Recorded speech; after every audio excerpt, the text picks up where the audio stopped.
চিংড়িঘাটায় শেষ মেট্রোর কাজ। দীর্ঘ প্রায় 18 মাসের অপেক্ষার পর অবশেষে শেষ হলো চিংড়িঘাটা মেট্রো প্রকল্পের গুরুত্বপূর্ণ কাজ। মাত্র 120 ঘন্টার ম্যারাথন কর্মযজ্ঞে কাজ সম্পূর্ণ করল রেল বিকাশ নিগম লিমিটেড। গতকাল রাতে শেষ হয়েছে চিংড়িঘাটা ক্রসিংয়ের ওপরের অংশের নির্মাণ কাজ। এর ফলে সেক্টর 5 হয়ে নিউ টাউন পর্যন্ত মেট্রো পরিষেবা চালুর পথে বড় বাধা দূর হলো। কাজের জন্য এম বাইপাসে সকাল 8টা পর্যন্ত যান নিয়ন্ত্রণ জারি ছিল, তবে কাজ শেষ হতেই তুলে দেওয়া হয়েছে সেই নিয়ন্ত্রণও। যাত্রীদের জন্য এবার মেট্রো পরিষেবা আরো সহজ ও দ্রুত হতে চলেছে।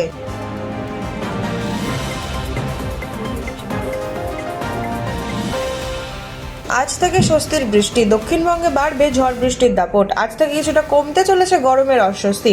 কলকাতায় বিকেলের পর বৃষ্টির সম্ভাবনা রয়েছে বলে জানিয়েছে আবহাওয়া দফতর। দক্ষিণবঙ্গের একাধিক জেলাতেও ঝড় বৃষ্টির পূর্বাভাস দেওয়া হয়েছে। বিশেষ করে বীরভূম, মুর্শিদাবাদ, নদিয়া এবং পূর্ব পশ্চিম বর্ধমানে ভারী বৃষ্টি হতে পারে।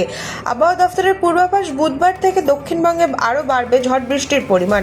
কলকাতা সহ প্রায় সব জেলাতেই ভারী বৃষ্টির সম্ভাবনা রয়েছে। বৃহস্পতি ও শুক্রবার বজ্রবিদ্যুৎ সহ বৃষ্টিপাতের আশঙ্কা বেশি। অন্যদিকে উত্তরবঙ্গে ঝড় বৃষ্টির সম্ভাবনা রয়েছে, তবে বুধবারের পর সেখানে ভারী বৃষ্টির কোনো সতর্কতা নেই।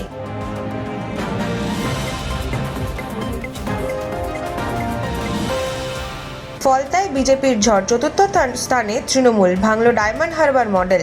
দক্ষিণ 24 পরগনার ফলতা পুনর্নির্বাচনে বড় ধাক্কা খেল তৃণমূল কংগ্রেস। একসময় যে কেন্দ্রে বিপুল ব্যবধানে জিতেছিল তৃণমূল, সেই ফলতায় এবার চতুর্থ স্থানে নেমে গেল তৃণমূল। 21 রাউন্ড গণনা শেষে বিজেপি প্রার্থী দেবাংশু পান্ডা পেয়েছেন 1,49,666 ভোট, সিপিএম প্রার্থী পেয়েছেন 40,645 ভোট এবং কংগ্রেস প্রার্থী ঝুলিতে গিয়েছে 10,084 ভোট। অন্যদিকে তৃণমূল প্রার্থী জাহাঙ্গীর খান পেয়েছে মাত্র 7,783 ভোট। ফলে বিজেপির জয় হয়েছে 1,09,021 ভোটে। 2021 সালের বিধানসভা নির্বাচনে এই ফলতা কেন্দ্রে 40,000-এর বেশি ভোটে জয় পেয়েছিল তৃণমূল।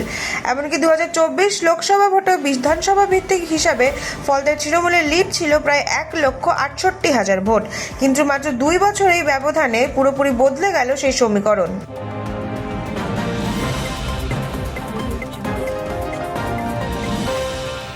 ফের জ্বালানির ধাক্কা। কলকাতায় পেট্রোল ডিজেলের দামে বড় বৃদ্ধি। দেশ জুড়ে আবারও বাড়ল পেট্রোল ও ডিজেলের দাম। সাধারণ মানুষের উপর বাড়তি চাপ তৈরি করে কলকাতায় লিটার প্রতি পেট্রোলের দাম বাড়ল 2 টাকা 87 পয়সা এবং ডিজেলের দাম বাড়ল 2 টাকা 80 পয়সা। নতুন দরে কলকাতা এখন পেট্রোলের দাম দাঁড়িয়েছে লিটার প্রতি 113 টাকা 51 পয়সা এবং ডিজেলের দাম 99 টাকা 82 পয়সা।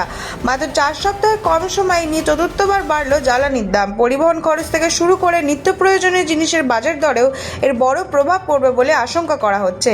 এদিকে লাগাতার মূল্য বৃদ্ধিতে সাধারণ মানুষ চরম ভোগান্তির মুখে পড়েছেন।